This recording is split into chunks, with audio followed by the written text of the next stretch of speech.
दलित बहुजन से जुड़े 4 दिल दहला देने वाली खबर 24 घंटा के अंदर सामने आई, जिसे सुनकर आपकी रूह कांप उठेगी।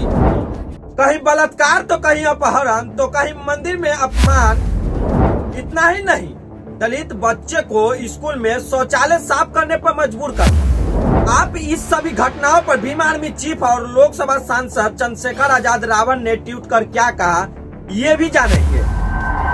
जय भीम दोस्तों। आगरा के इतमा झौला थाना क्षेत्र के गौतम नगर में मंगलवार 28 अप्रैल 2026 की रात को एक दलित युवती को आरोपी परवेज पिछले 1 साल से लगातार परेशान कर रहा था। वह रास्ते में छेड़छाड़ करता था और जबरन शादी का दबाव बनाता। मंगलवार रात को आरोपी घर में घुस गया, जब घर में केवल युवती और उसकी छोटी बहन थी। युवती के इनकार करने पर उसने जबरन पकड़कर घसीटते हुए घर से बाहर ले जाने की कोशिश की। युवती की छोटी बहन ने विरोध किया, चीख पुकार मचाई और घटना के वीडियो बना लिया, जो बाद में सोशल मीडिया पर काफी वायरल हो रहा है। आरोप है कि आरोपी युवती को करीब 3 घंटे तक अपने साथ रखा और फिर कुबेरपुर के पास छोड़कर फरार हो गया। इस घटना पर भीम आर्मी चीफ और नगीना से लोकसभा सांसद चंद्रशेखर आजाद रावण ने ट्वीट कर कहा कि दलित युवती को घर में घुसकर खींचकर जबरन ले जाने की घटना अत्यंत शर्मनाक, दंडनीय और चिंताजनक है। यूपी गवर्नमेंट से हमारी मांगे है कि सभी आरोपियों पर कड़ी से कड़ी धाराओं में मुकदमा चलाया जाए। SC/ST अत्याचार निवारण अधिनियम के तहत सख्त कार्रवाई सुनिश्चित की जाए। पीड़िता और उसके परिवार को सुरक्षा प्रदान की जाए। मामले की सुनवाई फास्ट ट्रैक कोर्ट में की जाए। यदि ऐसे मामलों में कठोर कार्रवाई नहीं हुई तो आरोपियों के हौसले और बुलंद हो जाएंगे। समाज और प्रशासन मिलकर ऐसे घटनाओं के खिलाफ सख्त संदेश दे। दूसरी घटना उत्तर प्रदेश के फतेहपुर जनपद के थाना खागा क्षेत्रों में बहुजन युवती के साथ हुई घटना बेहद गंभीर, चिंताजनक और मानवता को झकझोर देने वाली है। 24 अप्रैल को युवती अपने मंगेतर के साथ निकली थी, तभी आतंकियों ने उन्हें रोककर जंगल में बंधक बना लिया।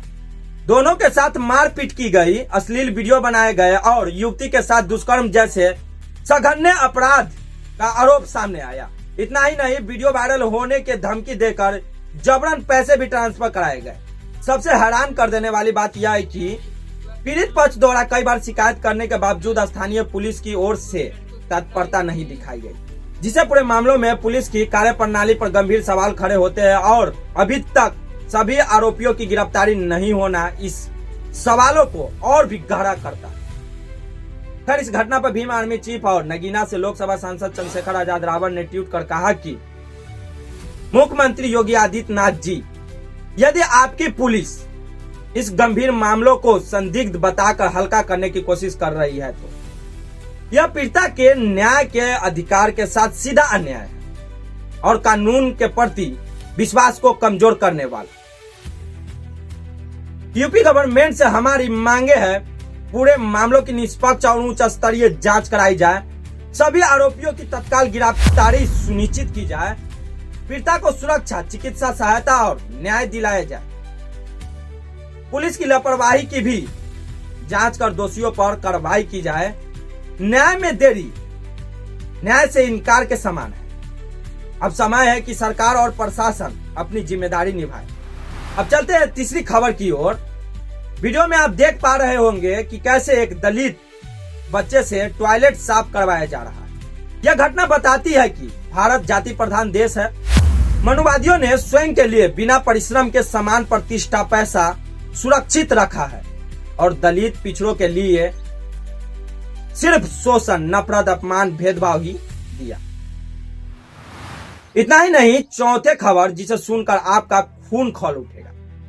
गाजियाबाद के लोनी इलाके में 10 साल की एक बच्ची के साथ दुष्कर्म के आरोप में पुलिस ने 75 वर्षीय जहूर हसन को गिरफ्तार किया। मुख्य तथ्य अनुसार पीड़ित 10 वर्षीय बच्ची है जो लोनी क्षेत्र की रहने वाली है। आरोपी जहूर हसन, जिसका उम्र 75 वर्ष है, जो अशोक विहार लोनी का निवासी है, वह पीड़िता के पड़ोस में रहता था और परिवार के घर आता जाता था। इतना ही नहीं, और भी सुनिए। आरोपी ने बच्ची को ट्रॉफी का लालच देकर अपने पास बुलाया और मौका पाकर दुष्कर्म किया। लोनी थाना पुलिस ने आरोपी को गिरफ्तार कर लिया। सहायक पुलिस आयुक्त लोनी सिद्धार्थ गौतम ने इसकी पुष्टि की। यह मामला पॉक्सो एक्ट यानी बाल यौन शोषण से संरक्षण और भारतीय दंड संहिता से संबंधित धाराओं के तहत दर्ज किया गया।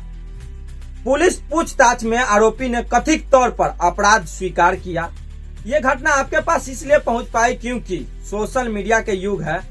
ऐसे हजारों घटना रोज घटती है, पर बहुजन समाज के लोग इज्जत, आरोपी के दबाव, धमकी और बहुजन मीडिया के कमी के कारण दब जाता है। इस तरह के शर्मनाक घटना पर आप क्या सोचते हैं? अपनी प्रतिक्रिया कमेंट में जरूर दें। मैं आपके प्रतिक्रिया का इंतजार करूंगा तथा आपके गांव शहर में अगर इस तरह की घटना घटती है तो आप मुझे घटना से जुड़े अपडेट दे सकते हैं। धन्यवाद।